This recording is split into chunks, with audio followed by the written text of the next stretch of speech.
Hello guys! Guys! You know what guys? It's really good to hear kapag ikaw ay napapaligiran ng ulam. Yun ang advantage kapag meron kang maliit na space. Pero kahit wala kang space no? Ito ang aking kangkong.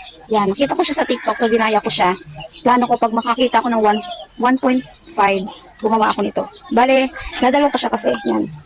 Kasi mahilig tayo sa gulay. So today, I'm so busy. Yan, nililinis ko na siya. So, tomorrow again. Yan, dahil tayo ay mahilig sa gulay at gulay is life.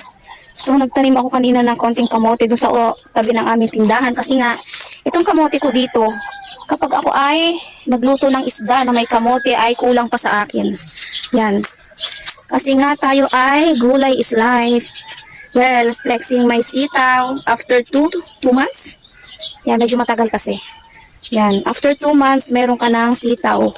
Maybe 2 weeks later, makaka-harvest na tayo ng sitaw pang sigang. Yan.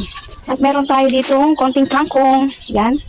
Ito ay kangkong. Ito yung bumili ako kasi ng kangkong sa palengke. Nagsigang ako ng hipon.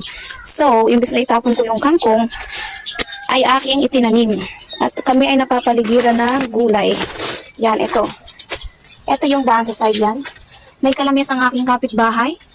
Yan, ito ang alugbati. Well, hindi pa ako nakakatikim nito. Kaya, tanim tayo. Marami tayo dito. Meron tayo dun sa kabila.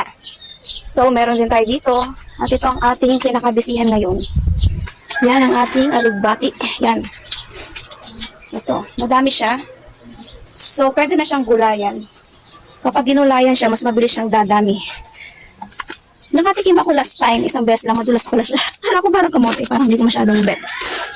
Binigay lang kasi ng inay. Tapos mamaya gagawa ako ng, since Christmas is coming, although 6 months pa, 8 months.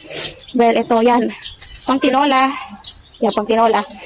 Itong ating alugbati dito na green. Yung andun ay violet. Ito, gagawa tayo ng Christmas tree. So, doon natin siya pakakayapin ang ating alugbati. So, madami tayong project today. Yan, gutom na sila. Kanin ang pinatuka ko kanina. Mga Texas yan, nag-aaway-aaway sila. Ayoko ng Texas. Hindi naman ako magsasabong. Kaya, ayan. Pag nakagawa yung kapatid ko ng kulungan dun sa kabilang side. So, ibibigay ko na siya lahat. 15 lang naman siya. Kaya, guys. Ako ay pinawisan uli. Maganda talaga siyang exercise. Natutuwa talaga ako sa aking patola. Yan, nagtataba.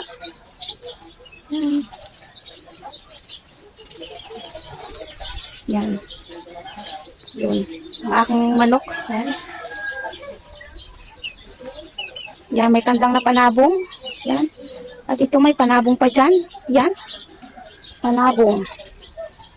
Kaya yan ay aking i-dispatch siya kapag nakagawa na si Bugoy doon ng bahay sa kabila. So, ibibigay ko na lahat yan sa kanya. At ang ating kalamyas. Yan, ang ating kalamyas. Ang dito sa amin, maganda sa province, bibili ka lang ng isda, libre lang pansahog mo. Basta, magtatanim ka syempre. Kaya yun lang guys, kaya kung gusto nyo makalibre ng ulam, magtanim na kayo. Kung wala kayong space, pwede namang hydroponic. So, hydroponic, tubig ang gagamitin nyo, imbes na lupa. Yun lang, bye-bye!